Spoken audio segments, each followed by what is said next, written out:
Your dreams are bigger, bolder, and more badass than the life you're living now, but something just keeps getting in the way. Join certified coach and former therapist Diane Wingert for the Driven Woman podcast. She'll show you how to get rid of whatever is holding you back so you can stop spinning your wheels and up-level your life. Get ready to hop in and buckle up. This is the Driven Woman podcast, and we're heading for the fast lane.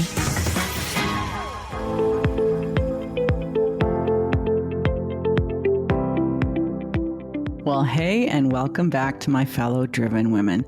I have been on the lookout for very successful entrepreneurs who have ADHD, and I've been finding them.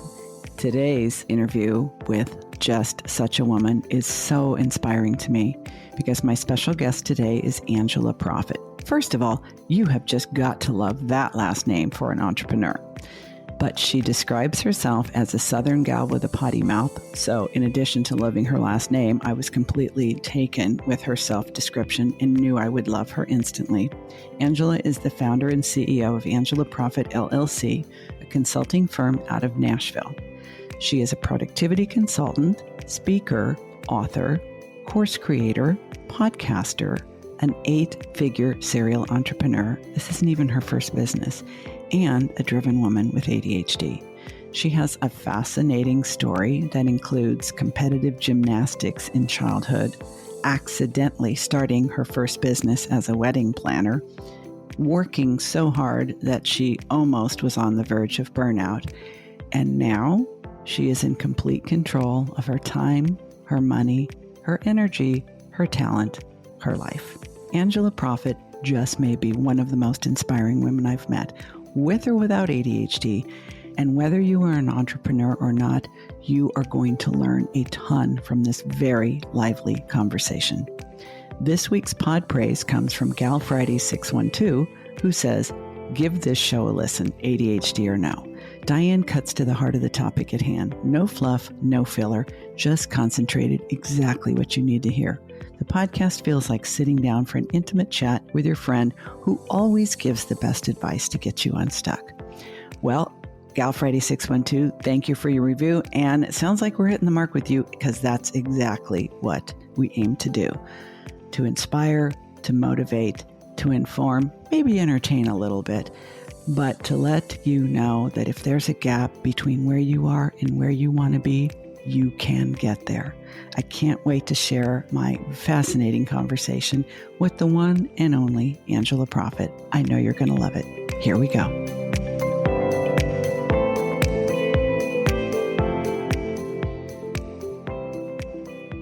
I have been looking forward to like a crazy person because my guest today, Angela Proffitt, you got to love that last name.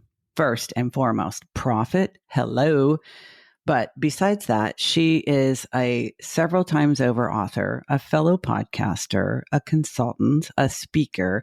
The list goes on and on, a content creator. But in addition, and what you're really going to love is she's a super successful 8-figure entrepreneur who has a brain just like yours and mine. Yes, ma'am, she has ADHD. And I connected with Angela online. I have been on her podcast. I'm loving up all of her content. You have to follow her everywhere she can be found. And today, we're going to bust through some of the myths, misunderstandings, and limiting beliefs that you have that you could never in your wildest dreams become someone like her because you freaking can. So welcome, my friend. I'm so excited for this conversation. I have been so excited, like you, looking forward to it on my calendar. I'm like, one more day, tomorrow, yay, it's here. I'm excited. Yay. And you know what? And here's something right from the get-go. Angela doesn't have power right now. Her laptop is draining its battery, but she freaking showed up. Okay. So I just want to say, like, how many times do we feel an inconvenience coming on and think, oh no, this isn't going to work. I can't do this. And so we bail. But somebody like Angela doesn't bail. She powers through. And I think that's why she's resilient. That's why she's successful. So can we go back to I know you grew up in the South. In fact, on your webpage, I love that it says you're a Southern gal with a potty mouth. I'm like, I'm in love already. This is so awesome because I don't have to worry about the explicit rating on my podcast and I don't have to censor myself. But besides that, you grew up kind of sheltered, and you, like me, were never exposed to you never learned about entrepreneurship growing up. And I think a lot of people say, well, how could I be an entrepreneur? I don't know any entrepreneurs. I've never known any entrepreneurs, but you had the same beginning. So can we start with that? Like, how did you even get into self-employment? Yeah. Well, so my dad was an undercover drug agent for 30 something years. And so we were very sheltered. And my dad worked for the same company for 32 years. My mom was a stay-at-home mom with 3 kids. But my uncle, my family lived on the Mississippi Gulf Coast, so like 8 hours away. But for vacation, we would go to see my grandparents and the aunts and the uncles. And my uncle owned a wedding venue for 35 years. And so I remember growing up in the event and wedding and design, and he started as a florist. And when you're around something as a kid, you just pick up on stuff. And I didn't really realize that would like carry into adulthood. Like I never saw myself being in the creative industry at all. I loved people and I loved helping people. Like people drove my passion every day. And so I went to school to be a psychologist. I worked in mental health. I worked in an AIDS clinic. I worked in a morgue. And then I recruited subspecialists for the hospital for about 5 years as a contractor. But when I worked in mental health for about a year, and then I realized, shit, this is not what I thought it was going to be. And growing up. How was it different? Because I was a therapist for many years before transitioning into coaching and consulting. And a lot of women with ADHD are drawn into helping professions. But how is it different than what you expected? Well, the first thing is like, because I was so sheltered, and I grew up around a bunch of men and DEAs who every other word was a cuss word.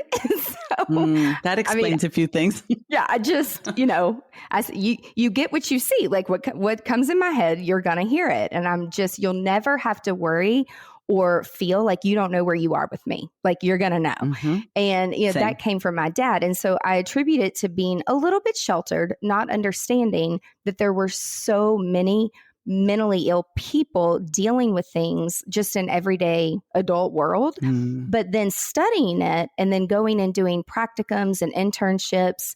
I do think that it was probably the place that I chose to do my last 6 months of clinical rotations. And there was a lockdown facility on the 3rd floor. I don't know why they would put them on the 3rd floor. There was an adolescence, which most of those kids did not have any mental illnesses. They were in the state's custody and their parents were in jail on drugs. They couldn't locate them. So, so it was a whole different situation. And then we had a partial unit, and which meant those were the people that had just suffered a major tragedy. They were suicidal for a little bit, but they were stable enough to go home at night and on the weekends, but they could end up upstairs. So I rotated in 3 different areas for about 6 months, and I worked there for about a year. And it's just a lot. It's a lot. And I thought I was going to be able to go into this and help people.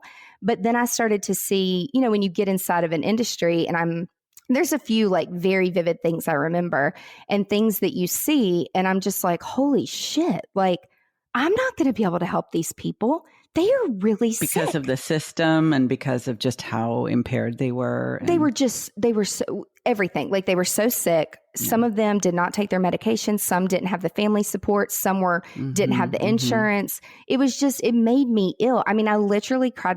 I would call my parents walking because my uncle had a condo on the beach. That's where I lived. And then it was like 4 blocks to the hospital. So I would walk to work every day. And I would call my parents on the way when I would walk back, just crying and telling them about all these sick people.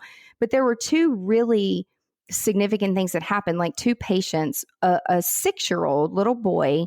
We were in a therapy session and I was just there to shadow and take notes. And his mom came in to see him, and they were getting ready to go back to court. And this was the final court date where clearly the mother was on meth. She was on, it was awful. And the state was taking custody of this kid. Yeah. And so he looked at the psychiatrist that I was training under and said, and he kept saying, the little kid kept saying like, Mommy, I'm so sorry I'm not there to make you breakfast. Mommy, I'm so sorry that I'm not there to help you eat. Like things that a 6-year-old should not be saying to a parent. So, we're documenting all that. And then the psychiatrist said, talked about the court date, and he was trying to like prep the child and talk to the child like you should. Mm-hmm. And he got in his face and he said, if you take me away from my mommy, I will find where you live and I will kill you. This is like a 6-year-old. Dang. And I'm just like, shit, okay. So that was the first thing that I'm like, I don't think I can do this. And then a few months later, we had a patient that was in partial. And this is where I go back to, you never, ever judge a book by its cover. You never know what's going on with someone or what happened to them either that morning or even the night before. You don't know. Good rule of thumb. And this woman, her name was Jane, beautiful woman, beautiful husband, beautiful daughter, amazing, like expensive, nice cars, her clothing, her purse, her shoes. I didn't know that much about like high-end brands then because like I hadn't experienced the luxury market yet. But I just knew that like you could just tell the way she walked. Like they were extremely wealthy. And I'm thinking in my head, I'm like, what is wrong with you? Like, why are you here? What are you doing? And then she comes into partial and she starts telling, and she was bipolar, schizophrenic, and that started to come out in my head. I'm like, holy shit, this lady is crazy. I mean, you never say that, but I'm just like, I really don't know but how. Your thought bubble was very colorful, probably. Very. I'm like, how are we going to help What's you? happening? Like, you're all over the place. And so we worked with her for months, probably about, I would say 4 months. I'm bad with time, but she had a suicide episode over a weekend. And so they put her in inpatient. And it was my role to go and see her and talk to her and say, what were you thinking? Tell me what happened. I was supposed to document it all. And again, I had seen her every single day, Monday through Friday for months. And she looked at me and said, who are you? And I took it so personal. And so I went home that night and I called my mom. I'm like, I can't do this anymore. Like I thought like we were getting somewhere with this lady, and then she tried to commit suicide, and now I'm like, Mama, she didn't remember who I was. Like, how can you not remember somebody that's been there for months and months in all your therapy sessions? Like, I just took it. I was so young and I took it so personal. I'm like, I'm moving home. Like I'm moving back to Nashville. And that's when my parents are super involved in the Catholic diocese. And at the time, their friends' kids were getting married. They knew me and my sister knew how to decorate just from our uncle's business. And so we just started decorating church weddings for free, for fun. We did it for fun for like 2 years. And then y'all, social media, we didn't even have the internet at home back then. Like my ass was in the library. Okay. And I don't even like books because I'm not a good reader because I don't retain what I read. Thank God for Audible. Thanks, ADHD. Yeah. So it's just, and that's when I started to really I knew I had to understand. I didn't really know I was starting a business. So, because I was just doing it for fun and I didn't need the money. Like I had a good job and I was a competitive gymnast and I taught gymnastics at night. So y'all, I've always had like 3 jobs. Like I could never not be doing a lot of different things. So even I started coaching gymnastics when I was 13. I couldn't even drive. And, I was in the gym, and you and I talked about this on my podcast. Like that was one of the things that I think really did teach me discipline and how to short-term focus and how to work hard. And when you do the same thing over and over, you're going to get better at it. So I'm very thankful my parents had me in sports. The advantage of that, and gymnastics in particular, Angela, what I've come to learn from working exclusively with women like us for the last number of years is the ones that become really successful, such a high percentage of them have had a competitive gymnastics or swimming background as a child. The discipline, the consistency, the delayed gratification, the pride in accomplishment, the resiliency of failing and trying again and failing and trying again, the understanding that you have to rely on others in order to succeed. You can't do everything yourself. You have constant feedback on your strengths and your limitations. I mean, the advantage is so significant that I think any kid who gets diagnosed with ADHD, their parents should immediately put them into a competitive athletic environment. Wouldn't you agree? Absolutely. Not that it has to be like now that, It doesn't have to the be older I get, gymnastics, the more but my joints are like, yeah. I still don't like, even if I could go back, like I still don't regret it. My nieces, one of them is now competing and, it's meet season right now. And I'm right in there with her saying, teaching her and coaching her and helping her. And, so even my nieces are in it now, but that was really the start of, okay, I am going to start this business thing because people at the church, like bridesmaids and groomsmen that were in the wedding, they're like, hey, I'm not Catholic, but I'm engaged and I'm getting married. And like, you made this day so perfect for so-and-so. So can you come here and do my wedding? And then that turned into not a wedding, but like a conference and then a number one party. Because I live in Nashville. So we work with a lot of people that are singers and artists. And so then I had like Elegant Weddings by Angela. I don't know what I was thinking, like branding and coaching, because none of that should exist. And then I'm like, well, I'll just have another business, Events by AP, because it's not weddings, but we can do any event. And so my uncle, I'm telling him, and he's like, Angela, you have to get a business license. You have to get insurance. How much money are you working with? What are people paying for events down there? And it was very different. You didn't know anything about pricing or competition. No, you didn't even, nothing. You sort of accidentally became an entrepreneur because you had a skill, you enjoyed using it, people responded, and they wanted to pay you. And you're like, why the heck not? I mean, that's so awesome. Yeah. I didn't know what the hell I was doing. And someone had told me about SCORE, which was like a free organization, which was like the best thing ever at the time because I got an 83-year-old mentor, Charlie Redmond. He's in heaven now, but he owned all these nursing homes. And in my head, I'm like, what the hell is this man? It's really old man going to teach me? Like, he doesn't know anything about a wedding business. And things were starting to evolve. Like Pinterest had not been born yet. But people were starting to realize, like, when you have a planner, things are so much easier. And I knew how to be a good planner because you have to plan to have like a good outcome. Yes. But I didn't know that really didn't make me happy until almost 10 years later when Pinterest was born. And then people wanted a whole design. So then a designer, they wanted to hire a designer, which is a completely different service line. Yes. And again, I didn't know that until I hired somebody to teach me, how to do it all. So I've been very, I'm constantly seeking professional development. I'm learning. I get a mentor every year. I get myself into different masterminds every year. Sometimes too many. I've learned to stop that.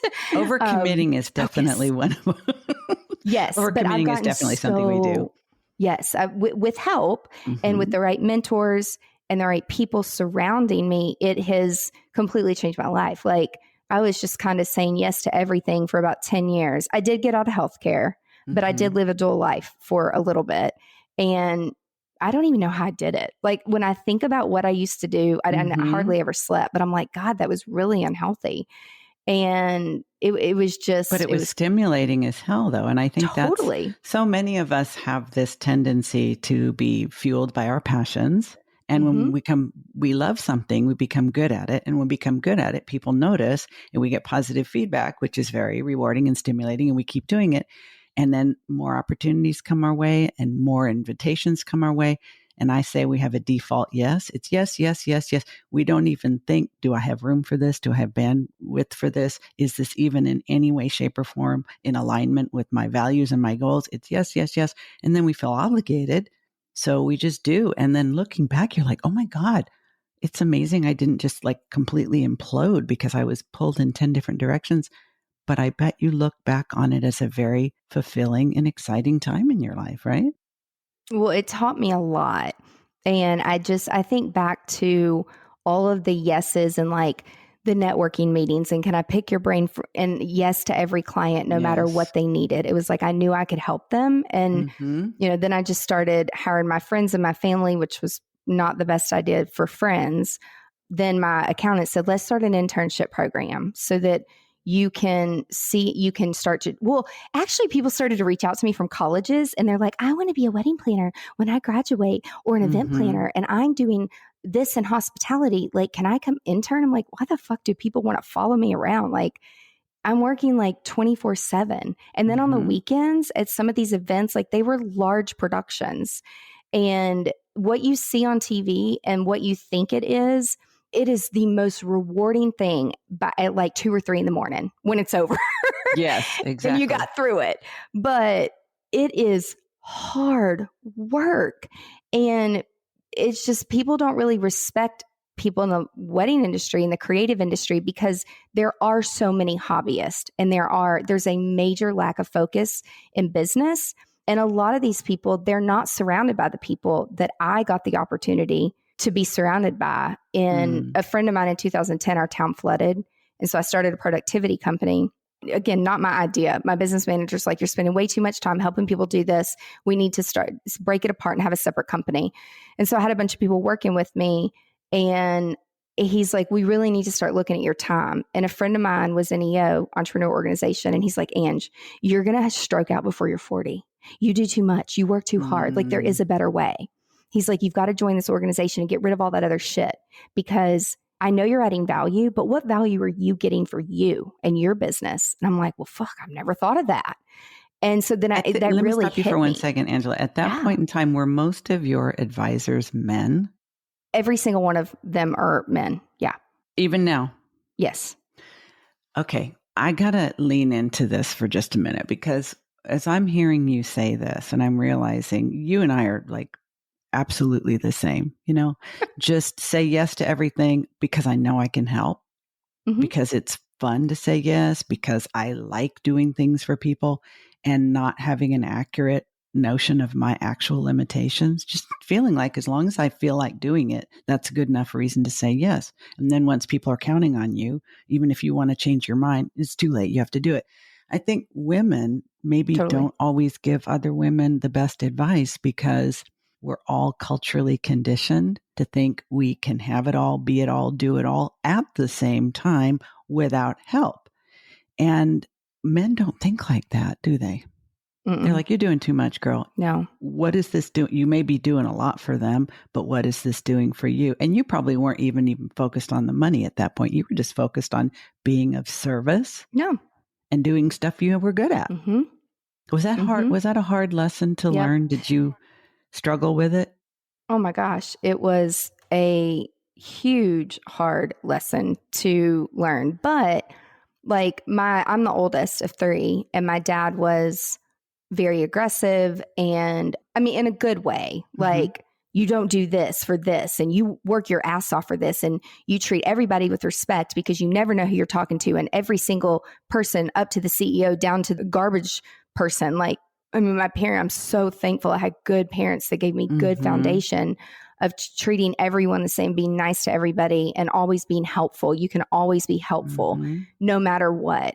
And just being nice to people has gotten me a long way. But being nice to you had to learn though. Yes. Yeah, I did. But the men, because my dad was such a huge influence just on my life, not so much in business because he didn't really know. You don't know what you don't know. But I think like having a man, because I was so used to my dad being like, God damn it, rah, rah, rah, discipline us, like that doesn't bother me to, and sometimes, and I've had people, and in fact, my mentor, Charlie Redmond, he asked me to do a brochure, and this was before like flash websites were out. That's like the next big thing we did. But I'm like asking him, and he would slam his hand down and like be like, GD, Angela, just listen to me and blah, blah, blah, blah, blah, blah. And it's like, I responded to that.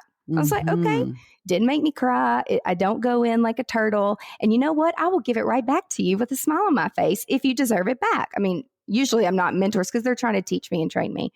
But when I was about 30 and I started the other company, and I did end up, I finished my terms on all of the event boards. And then I did join the entrepreneur organization, and it absolutely changed my life because I finally found my people.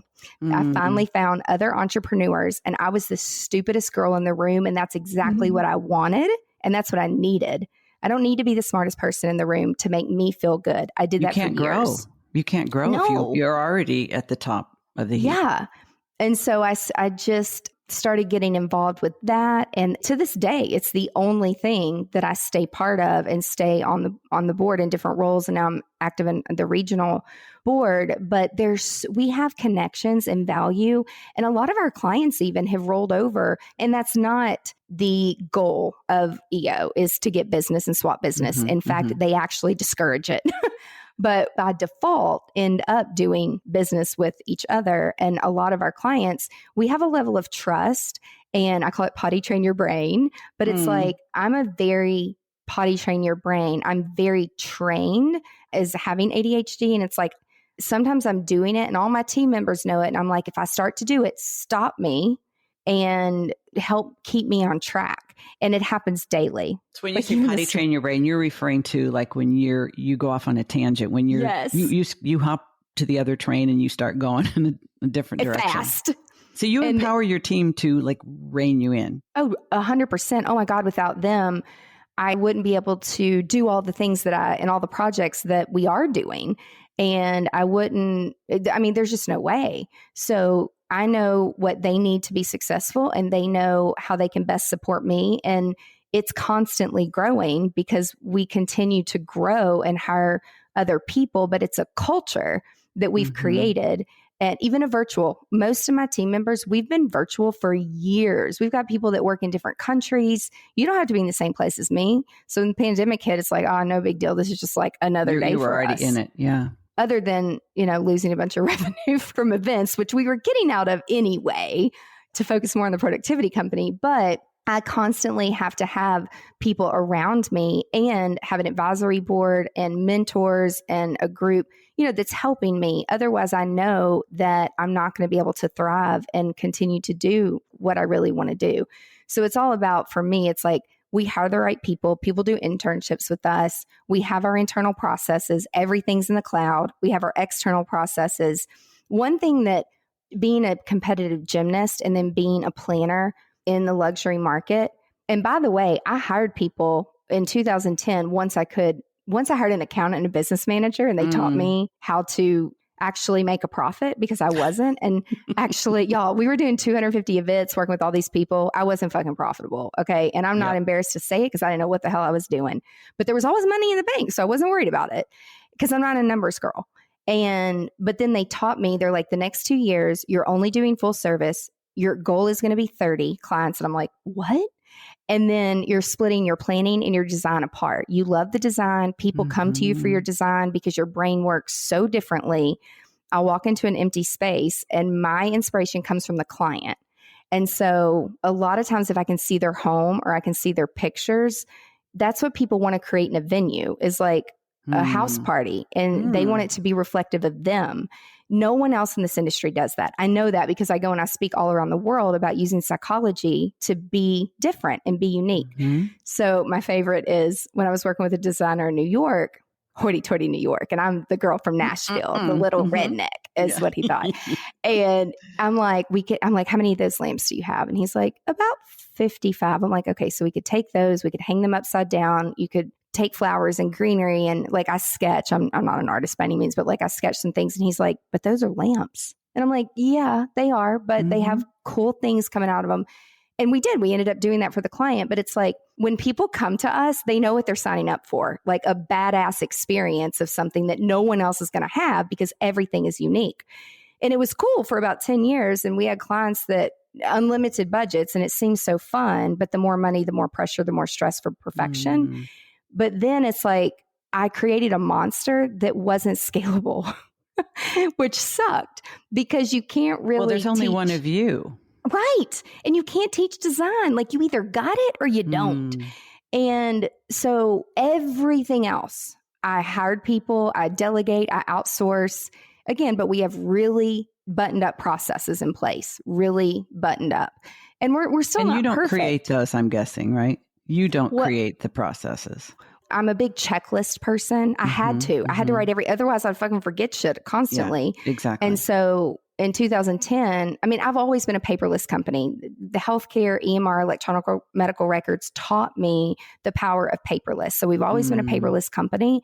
And so I created, and I'm a tech geek because my computer crashed in college, my car was broken into, my planner was stolen, all this shit happened to me where I'm like, what is this cloud thing? What is this syncing thing? Like, I got to master this because I never want to feel like this again, where I didn't care about my purse and my money or even my card window that had been smashed. All I cared about was my planner because I didn't know what I was going to do the next day. Do you know what? We haven't talked about this yet. We have had the same experience. I had somebody do a smash and grab. My planner, I had like a Dooney and Burke bag and the planner was inside the bag and they took the bag. I didn't give two shits about the Dooney and Burke. I didn't care about the window. I didn't care about the fact that it happened in the parking lot of the building where I was working and I was going to continue working, where I was renting an office. My planner was my external hard drive. It was literally my brain in pages. It was probably one of the most devastating things that I've experienced because I felt totally helpless. So the cloud is the solution. Me too. 100%. And so I really nerded out. Like, at the time I'm like, oh, my life is over. This is so bad. But I'm so glad God did it to me in college because it was really setting the foundation of making me understand that if you're going to manage millions and millions of dollars for clients, you better get your shit together. And so because of these hard things that happened to me and these lessons, I am very grateful and thankful. Anything still to this day, I'm like, everything happens for a reason. That's okay. That and my team members have accidentally done shit. Like a few years ago when G Suite, the business G Suite came out, we had a whole full-fledged wedding B2B YouTube channel. We monetized it, we made money from it. And there was a client and we would set up I would set up G Suite accounts and I'd hired someone and I'm like, have you done this before? And she's like, yes. I'm like, you're comfortable? Yes. I'm like, make sure you log out of our Google account, go into, like we use Chrome, go into Safari, into an incognito window and set up a new account for Ephesus House, which that was our client at the time. And so she forgot to log out. So I started getting all these notifications where our clients, our wedding clients, and our event clients thought my account got hacked because they got this notification that Ephesus House took over ownership of the Google folder, which is where we shared it with all of our clients. And I'm like, what? I was so confused. And I was in a meeting and I really try not to multitask. I try to live in the present moment, be 100% with the client. But I'm like, just excuse me for a minute. And I go to the bathroom with my phone. I'm like, what the fuck's happening? And so I texted her and I'm like, did something happen with the Google account? And then I had clients saying I was hacked because what happened, they Googled Ephesus House. If you're not familiar with it, it is a rehab program for men that just came out of prison. And I was on their board and I was the only woman. I helped them set up a Gmail, taught them how to do a resume, taught them how to use the whole Google suite to try to get them acclimated. And once some of the guys that I'm in EO with found out my background with my dad, they're like, we need a woman on the board and you would be great at like all the tech stuff. And listen, those men would take a bullet for me. If anybody tried to mess with me, those men would beat you down. So I'm not afraid of them. Like I was helpful to them, but that was like in my productivity company, which I don't cross over too. I used to not cross over too much. And I was just like, oh my God. I wasn't even thinking about YouTube and all that. I'm like, just let all of our clients know we're aware. It was a mistake. We'll deal with it tonight. And I was so pissed because I started to pull apart and I'm like, oh my God, we're going to have to get a new G Suite. It can't live. Now I own Ephesus out at gmail.com. Our YouTube channel was changed over. I'm like, I'm going to have to start a new channel. And you told her right beforehand. It wasn't like it accidentally happened. You knew it was a risk. You did what you could to manage the risk. You gave her specific instructions. Yeah. She made a mistake, but guess what?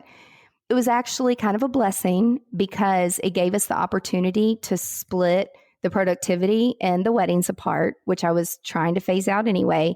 So everything happens for a reason. And again, I'm like, I know you didn't do it on purpose, but I can't talk to you for a few days. I just got to get over it. And I have to find the good in it. And then we'll reconvene on Monday. And she still works with me. And she's awesome and she's great. But we all make errors that we don't mean to make sometimes. Like that is just effing life.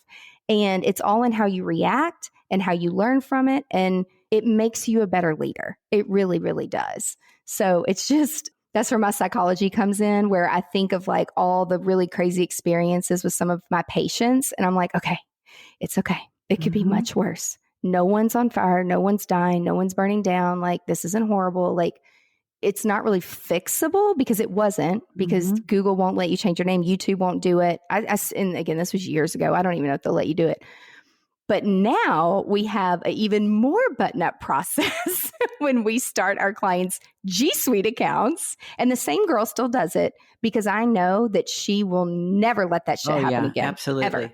That's a one-time situation. Ever. And Yes. you forgave her. You learned from it. She learned from it.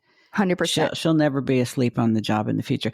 I've got to ask you though, when did you find out that you have ADHD, and did you suspect beforehand? Because something I know from having been a therapist for so many years is I think there's a lot of people who have ADHD traits, but you don't actually qualify, air quotes, for a diagnosis unless you have the traits and impairment as a result of the traits. And as I know you, I'm like, where's the freaking impairment, right?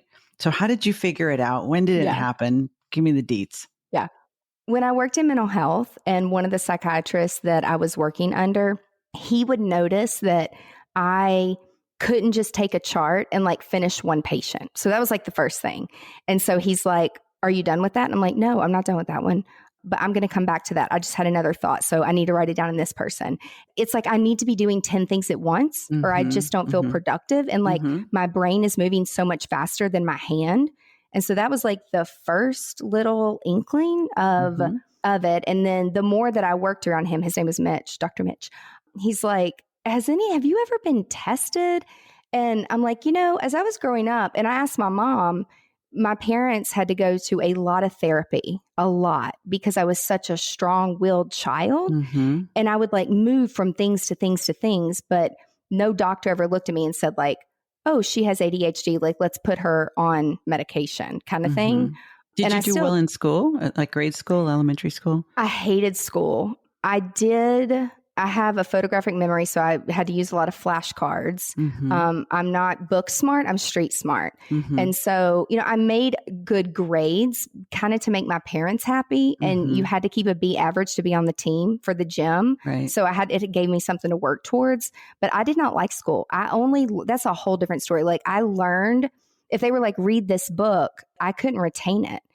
But if I was doing it with my hands, that's right. And when YouTube came out, like I was a whole different person.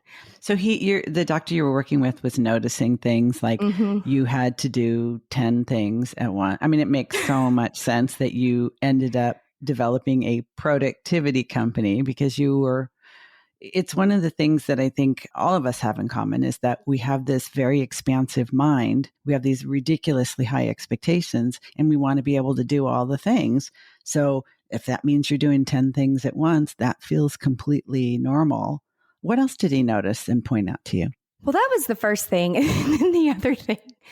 So I would lead a lot of group therapy, and it's like you would think I'm listening to you because I'm looking at you and I'm shaking my head. But then it's like, I'm not really paying attention sometimes. And I would move from like person to person.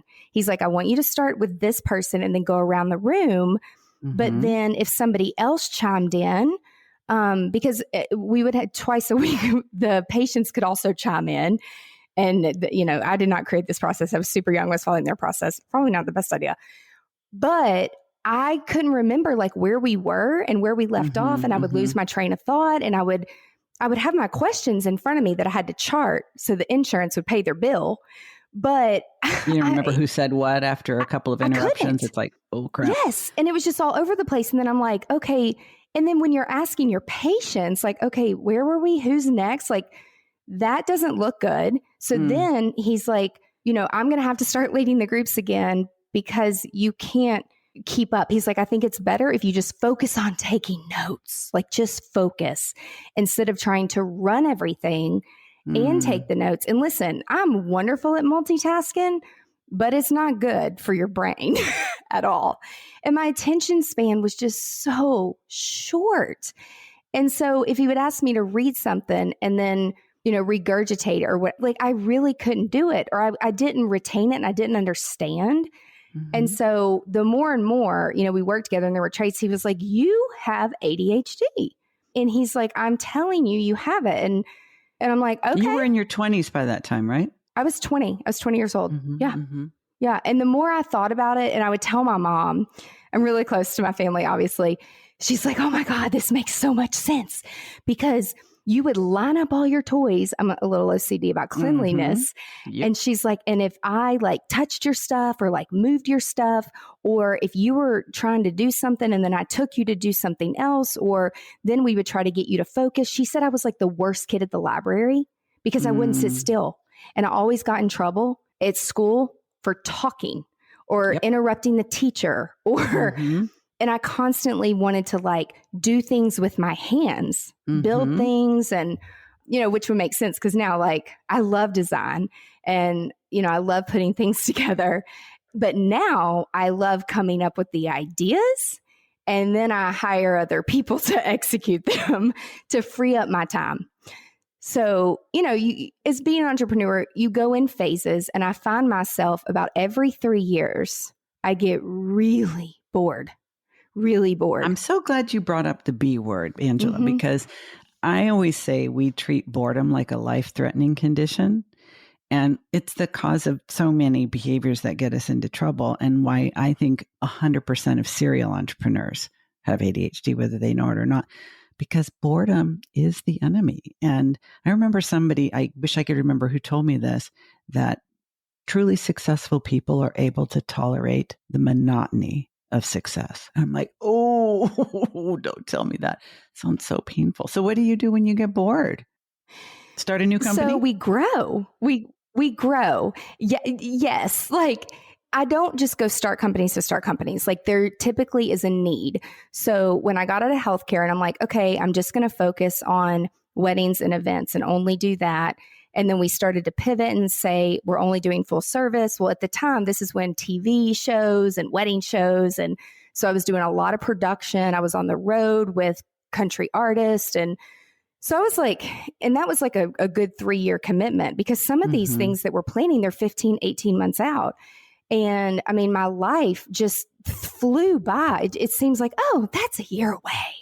But it just, the older you get, the faster it goes. And so after we wrapped one of our shows and I was like, oh, well, really what happened? In one of those places we filmed in Antigua at Jumbie Bay. I had never been to a private island. I didn't even know what it was. I'm like, how am I here? But when I was there, I learned a lot about the Rosewood brand, which is like a step above a Ritz-Carlton. And their everything was imperfect, their customer service, everything. But they didn't really have it buttoned up for luxury brides because psychologically, they didn't really know what they didn't know. And so when we left and departed from that wedding, one of the directors said, can I tell you something? You're the first wedding planner we've worked with that is not crazy and you're not bitchy. She's like, can we add you to our preferred list? And I'm like, I don't even know what that is, but sure. Sure, you don't have to ask me twice. But I think that they thought I was going to say no because it does sound a little glamorous, like going to private islands all the time. But what you don't know behind the scenes and what you're not thinking of is you have to plan ahead like 90, 100 days ahead. If you don't have your shit to the barge in Miami and it doesn't leave the dock and make it through customs, your stuff doesn't show up. There's no Amazon Prime. There's no Hobby Lobby, Michael's, Walmart, Target, none of that shit. So if it's not there and you don't bring it with you in your luggage, like you can kind of get screwed. And that happened to me. Like some of these flowers did not show up. And so at like 3 a.m, I'm climbing up trees, like cutting shit down, which is kind of illegal there. And, but you got to do what you got to do. Exactly. And it's like, it's not about the flowers, but still like we had to have something on tables. And so, I'm a solutions person. My brain is constantly, it's like, okay, something's wrong. Let's fix it. We can do this. We can do that. So they thought that I would never want to come back because some of our stuff got caught in customs. I'm like, oh, I'm not even thinking about that. That was like, so 3 days ago, we're good. So and 3 days ago, you're like, moving on. Once the problem has been solved, you're not thinking about it anymore. Absolutely not. That's part of our magic, I think, because so many people will make a mistake and then they'll freaking obsess and ruminate and replay and self-doubt. And it's like, I have so forgotten about that. Whatever solution we pulled out of our butts and threw at the thing, it's good enough. And now we're on with the next thing. I don't ruminate. I don't even know how. I don't know how. No, I don't have time for it. There's too many future focused things I got to get to, right? Like too much going on in my brain. Yes. So, but what that did for me is I left there and I'm like, I want to own a private island. This is what I want to do because I want to be, and it sounds so flippin' cheesy, but when you can create a culture where people are genuinely happy at what they do to show up every day. And I'm like, I want to get an island and I want it to be the happiest island in the world. And I want people to come there to like renew their vows, go on their honeymoon, do executive retreats with their team for team building. And I had it all planned out in my head. And I started to research, which I'm not a researcher, but that's like right when I got real good at the internet. I think that's right when I got an iPhone too, because I used to have a BlackBerry. And I changed my whole company over to all Mac products, which was like a whole new world for the creatives. And that December, when I got back, I sat at Apple every day and I took every free class for 30 days. The people thought I worked there. And I learned everything I could so that I could go and train my team on how to be productive with like all these desktops and all these things. And also, again, that's hyper-focus for you. But it was like all these apps and like things you could do in iMovie and GarageBand and then all the different desktops and how you can organize them. And I was just fascinated by it. But also too, I gave it my all because of what happened to me in college, because I knew how powerful it was understanding how to sync and hook everything up. A lot of people, they think they go to the Mac store and they buy a laptop and they walk out and they think your shit's automatically backed up and it's synced and it's in the cloud. No, people, it's not. A few things may be turned on, but as you add to your Apple repertoire over here, if you don't set things up correctly, and we're so busy and we're so distracted, we don't take the 5 minutes to watch a YouTube video that tells you exactly what you need to do or hire a consultant to like set it up for you the right way on the front end.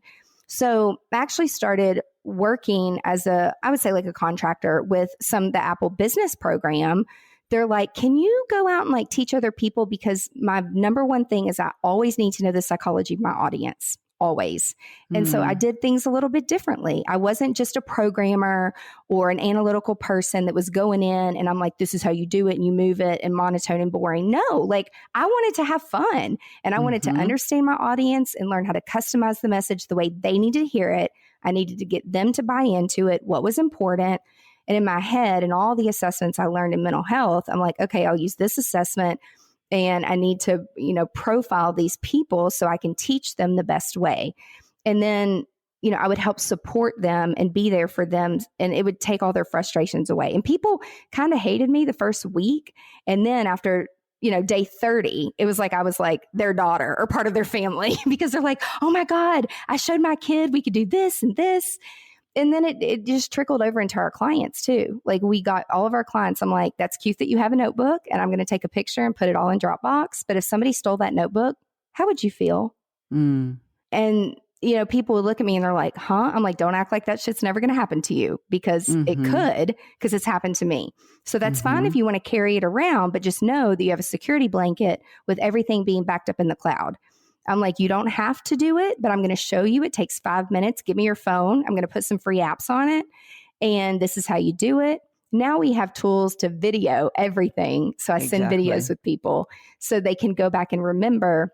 But typically I have found in doing this over the years, people don't change or make the change or make the time for change until a tragedy happens. So the flood, a fire, something really where you lose your shit in your business.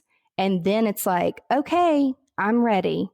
And, when I speak, the other thing, I mean, I professionally go and speak on this stuff, but y'all, I have had multiple trainings and coaches a speaker coach for 2 years. I spoke for free because people are like, you're really entertaining in your stories, but like you don't finish your sentences or your thoughts. And like, I can't follow you. And I don't Oh, like shit, you they noticed. exhaust me, And so it's like, I had to have professional training to learn. Pace yourself and Yeah, like, and I can talk all day long without slides, but typically when I am presenting, I like to have slides to keep me focused and to keep my mind. I have to remember, I just vomit everything on everybody because I'm so excited to tell you, but that people can't digest that. And so the other thing, I mean, that was another thing with my speaking coach. He's like, do you have ADHD? It's not like when I hire consultants, I'm like, hi, I'm Angela. I have ADHD. So I need you to fix me. I don't say that. And I'm like, yes, I do. And he was like, oh my God, you are so fun, but you're all over the place. And he's like, I got my work cut out for me. And so they made me like video myself and listen to myself. And when I would drive and listen. And so lots and lots and lots of coaching on that. And then I was, and then you I felt, take feedback so well, which I got to say, one of the things that most women with brains like ours, Angela, deal with. Have you ever heard of rejection sensitive dysphoria? Okay. Yeah. As I'm learning, about you, I'm realizing if you ever did have it, you've learned how to manage it, because to be so open to feedback you've had multiple people that you've hired to help you. Dude, you have such ADHD. I never see any defensiveness. I never see, you don't get butthurt. You don't start apologizing, explaining, excusing. You don't feel like a victim. It's like, yep. And that's not to say you don't sometimes feel like called out, but like, how do you feel about it? What does it mean to you? And why don't you feel rejected when you get that feedback? I think a lot of people would be really interested in that. Yeah. Well, and also too, being an entrepreneur and a female in the tech and productivity, which it's mostly men, there's a few things to that. First, I think being a gymnast, going back to that, and knowing the results that I got as a kid when I listened to my coaches. So that's the first thing is like, I was kind of conditioned already that way. And also too, early on in my first business, when I listened, now, not that it was easy, you guys, and I always fought. I remember the first time my Andy Bailey, he's like, y'all, I had a pet product company. I had all kinds of shit going on. He's like, what are you doing? He's like, we've got to spend a day and just get all this out. And he's like, what? And so he looked at me and he was like, I want you to track your time. I want to know what you're doing, and I want you to color code your calendar. Hate that so much. Yeah. And I'm like, and he's like, you're not answering your phone and your text messages. And so he observed some of the things I was doing and saying. And he said, there's a few things you're doing. He said, I don't even know if you know what you're doing because you don't fucking mean it, because you complain to me. I'm like, these people were texting me at 2 and 3 in the morning. That is so rude. And he's like, are you texting them back? I'm like, yeah. Exactly. He's like, but you also told them at the end of the meeting, anything they need, 24/7, 365 days, you were there for them. Do you realize you're saying that? You're don't like, girl, mean you invited that shit. Exactly. Yeah. Or even if you did mean it, you shouldn't. I didn't mean it though, but I was saying it, but I did not mean it. And so we had to, and I mean, big ass whiteboard. And we had to whiteboard, and he was like, the first thing with you, we are going to talk about setting expectations with your clients. And your business is running you. You are not running a business. You have gotten yourself into a horrible job. And it was bad because I had this reputation of being a robot, which I didn't know until like years later, like all my vendors and stuff, because I could only get my work done at like midnight to like 3 or 4 in the morning. Then I would sleep for 2 hours and get up and like do a bunch of other stuff. So again, not that it was healthy, but it got me, and it wasn't a bad reputation, but I'm a person. I'm not a robot. And I do, you asked me like, how did it make me feel? But also too, because I have this personality about me too, is that when I do get called out, which happens a lot, y'all, I'm not a good speller. Yesterday, oh my God, another podcaster emailed me and he's like, hey, Ange, I just wanted to let you know I was listening to this episode and it was awesome, but you kept saying this word and I don't think you realize that it doesn't have a G in it. And I know you're from the South and I know you have, he was being funny about it. He's like, but it doesn't have a G in it. So I just want to let you know. And so my assistant's like, why would Clint do that? I'm like, I'm like, am I saying it wrong? And she was like, yeah, but you say a lot of words wrong. I'm like, then why aren't you fucking telling me? I'm like, if somebody will tell me, I'll fix it. But like, I just How do you know she hasn't and you forgot? I mean, I just kind of make fun of myself. I'm like, you can't be good at everything. And like when I give presentations, even though I have 2 other people look over it who are super hyper focused and way better at getting shit done than I ever thought about being, then people are like, did you know that you had on slide 53, it was misspelled? I'm like, is that what you got out of my presentation? Thanks for letting me know, but I don't give a shit. Like, I just kind of make fun of myself because you can't be good at everything. No. And I've chosen to focus on really specific things that are going to keep the company going from a revenue perspective. Because if I stop and think about it, if I don't work, if I'm not making money, if I'm not speaking and promoting things, there's a lot of people that are going to be affected that I can't pay. And that's going to really impact their family and their lifestyle. And I don't ever think about that. I don't. But I'm typically the one out there driving the sales for all of the companies because I enjoy. You're the personality and you're the face of the business and you're charming and charismatic. Thanks. And you are. And but you're right. That shit isn't scalable. You got to know your role. No. And so that's unless the cloning gets, I wrote a blog post about that, fucking Dolly. Like she was that supposed llama? to be, yes, dude, the sheep, she was supposed to be my answer to multitasking. Yes. Oh, multitasking isn't good for you.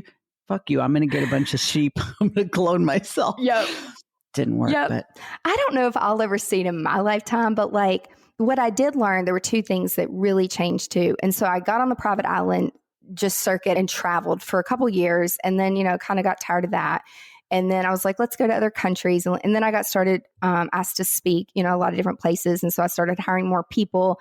And then I slowly started to remove myself from the event business. Like I just went in, I would sell the design but I knew the outcome that if I took the time to create the process and to teach everyone with everything in the cloud, they can handle the process and put it all in because it's just a strategy and a process. It's not rocket science. And once you know all the knowledge and the vendors and the communicator, who needs what, they don't need me anymore. No. So then you can remove yourself and go on to your next adventure. Yes. And so it became a little bit better, but then I was introduced to online courses and e-commerce and affiliate marketing. I went to a conference with a friend who's like, you work way too freaking hard, girl. You got to get into the world of passive income. And I'm like, what's that? So then I started to learn how to do some of those things. And let me just say this. I hired people to do it for me because we could afford it. To create your course. I did. I've been through 6 consultants who were all word of mouth. I'm not the Google girl. I asked my friends, who's the best, who does what? They were all word of mouth for different reasons. Every single one of those people, I thought for a while they screwed me every which way. And I mean, I could just go on and on. One day I'm going to write a book about it. I don't think they intentionally did it. They didn't know what they didn't know. And I moved so fast that they couldn't keep up. But there were a few things like, one of them was a woman, the rest were guys. 2 of them were running because we had different funnels, money coming from different places. I don't really pay attention as long as it's in the bank, and my accountant caught it. And he's like, there should be, your dashboard says this was sales, but it's not in the bank. And so then I go ask the guy and he's like, oh my gosh. And they all have a lot of clients. And he's like, I accidentally routed that to something else. And I'm like, how do you fucking accidentally reroute? I was like, your do you know course sales were routed somewhere else? One of our funnels, yeah. And not any part of your business? Like it outside? Was into his bank account. He was stealing. Okay, let's just be honest. Oh, and then he tried to play dumb. And I'm like, I know I'm a blonde, but I'm not a dumb blonde. And you cross me and I am fun and I smile and I laugh and I like to have a good time. But you lie to me one time, that will never happen again. And you are done. Right. So we changed all of our passwords. Then the next consultant I got was even better, where he was accidentally using my credit card on, I understand Facebook Business Manager now, but the whole point to the story is these kind of bad things happened to me where people were stealing from me. He was accidentally using my credit card for other people's ads. Accidentally. Fascinating. Yes. And I'm like, these men. And I'm like, you're a fucking liar. And so then after number 6, I got so sick of it.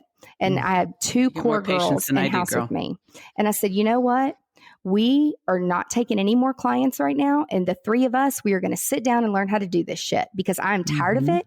And there are people making 8 figures with an online course. And I had joined a new mastermind where all these people, it was my first time, they only ran one funnel. And they were all $1 million plus funnels. And I'm like, are you guys lazy? Like one funnel? But I was the idiot. So I started to learn the techniques of focus and beta groups and tweak and fix. I learned about A/B split testing.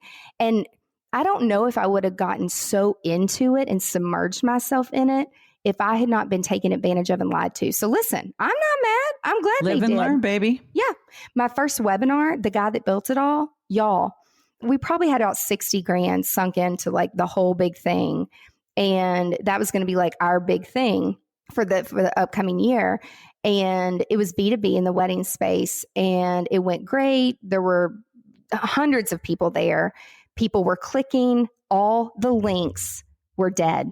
I had someone email me and say, hey, I'm trying to get this course and it's not working. So I texted, his name was Clint, and he literally said to me, oh, I forgot to test them. You'll have to tell my wife to kick me in the balls for that. Literally. So he admitted to doing it. And I'm like, do you know that this cost me about $350,000 in revenue? Like, not only all the Facebook ads, you must, I mean, oh my God. That makes me sick. So that was another final thing where I'm like, well, I guess we're going to be doing our own webinars and our own. So all these things kept happening to me. So we learned how to do the Facebook ads. But again, there were 3 women learning how to do all this, going to conferences, reading, they read, I watched videos. But then like one would take care of the analytics. One would like be the project manager, making sure that we were all GSDing on time, getting the shit done. I did all the design. So I learned how to build websites, landing pages. I learned ClickFunnels. I learned lead pages. I learned Kajabi. I learned all this stuff. And I hired a copywriter to like do the conversion sales copy because like, again, I'm no copywriter. I got ADHD. I can't even finish a fucking sentence, much less write copy that's going to convert. I'll do the videos and you give me a little bit of a script so I don't go off script, but like I can follow directions. And so that was just figure shit out though. I mean, that's why like your company, GSD, Getting Shit Done, it's brilliant because you don't want to do anything but the stuff you're really good at. But if you hire people that are either incompetent or unethical or God help us both, you're like, fuck this shit. And you learn 100%. It. You have learned so many things you should have never had to learn because you were spending your hard-earned money on people who were supposedly experts. But at the end of the day, I'm with you. Lie to me once, shame on you. Lie to me twice. I am going to say shame on me because that's not going to happen. Like you probably have really good instincts and intuition about people, and sometimes they slip by. Yeah. Now we acquire these things the hard way, I guess. So what's up next for you? Like the radar's on. Yeah, you've already accomplished so many things. Yeah, like what's up next? What's the future going to hold for you? What's your next big thing? Well, right now, like with all that to say, everything happens for a reason.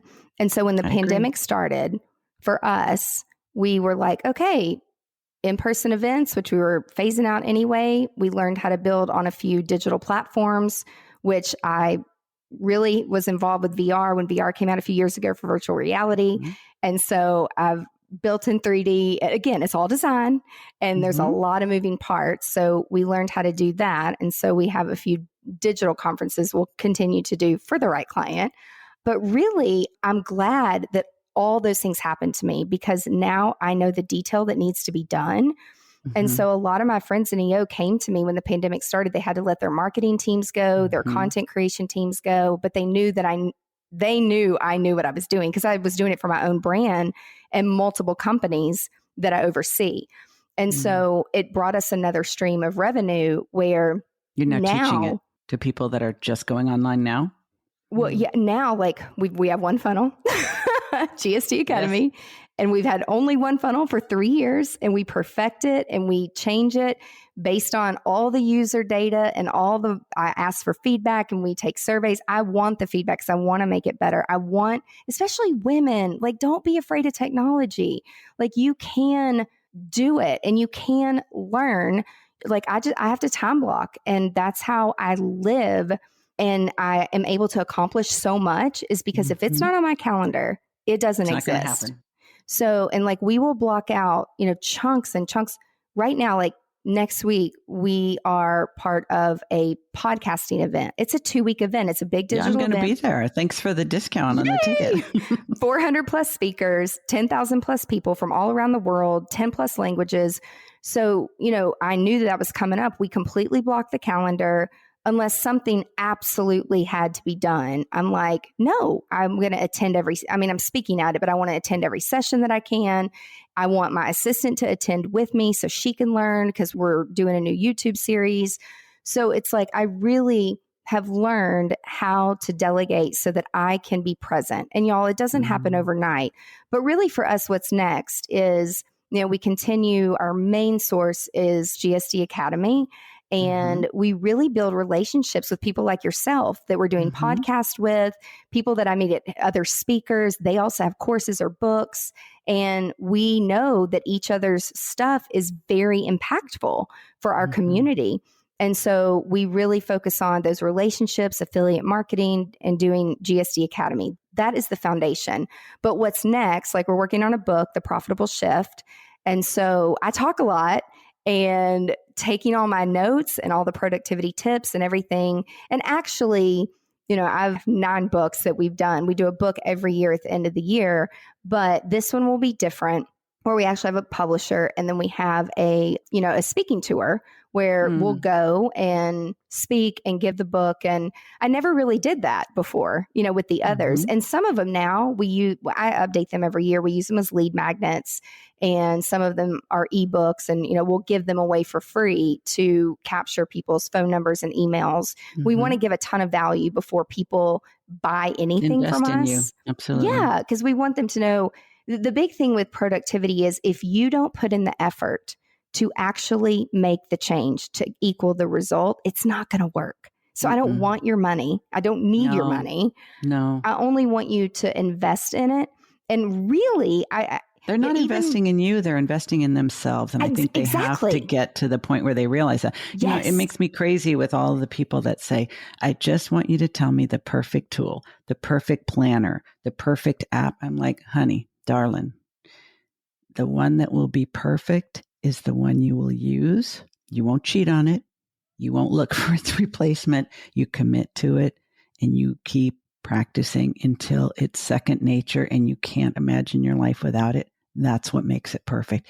Any one of them will do that. And that's such a hard lesson. It's so hard. I mean, you had to learn it. I had to learn it. And people have to be in the right place before we can teach it to them, because everybody's searching for the perfect thing. And there's plenty of unethical marketers who are willing to sell them, right? Oh my God. We could go on for another hour on that. I learned that. Let's not. So we're going to put in the show notes, because you brought up a couple of important organizations that I think people need to know about. EO, Entrepreneur Organization, and also SCORE. I think people need to know about those. And please, Angela, promise once the book is launched, you're going to come back and talk about it, because it's the profitable shift.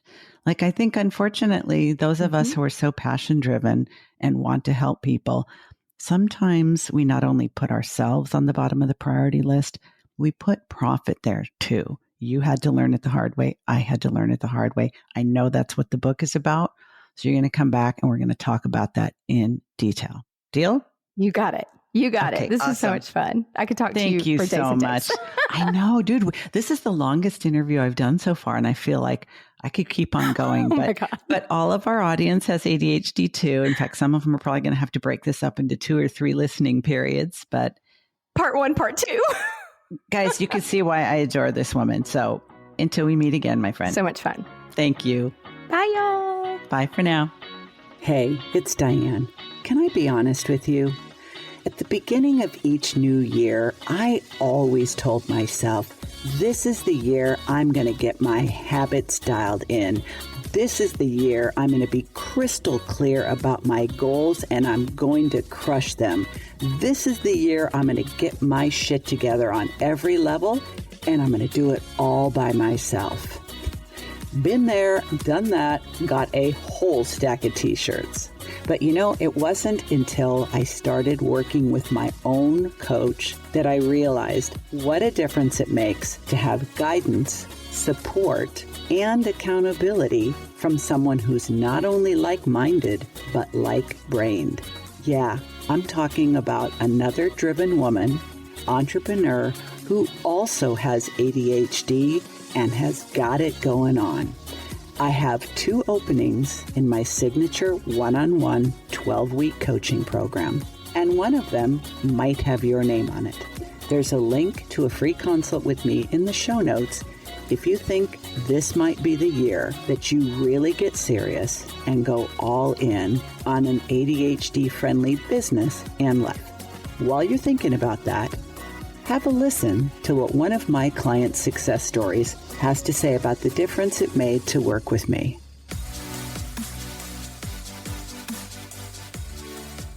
It's funny because at first I said I would never own my own practice. And now I own my own practice. And I would say, I'm never going to take it any more than just treating patients. And now I'm thinking about how can I start my own institute. Yeah, exactly. Even like training other therapists, having a certification with my name that I am, I haven't thought of the name yet, but I'm certified in this technique or whatever the case may be. And really just helping other therapists help their patients the way I help mine.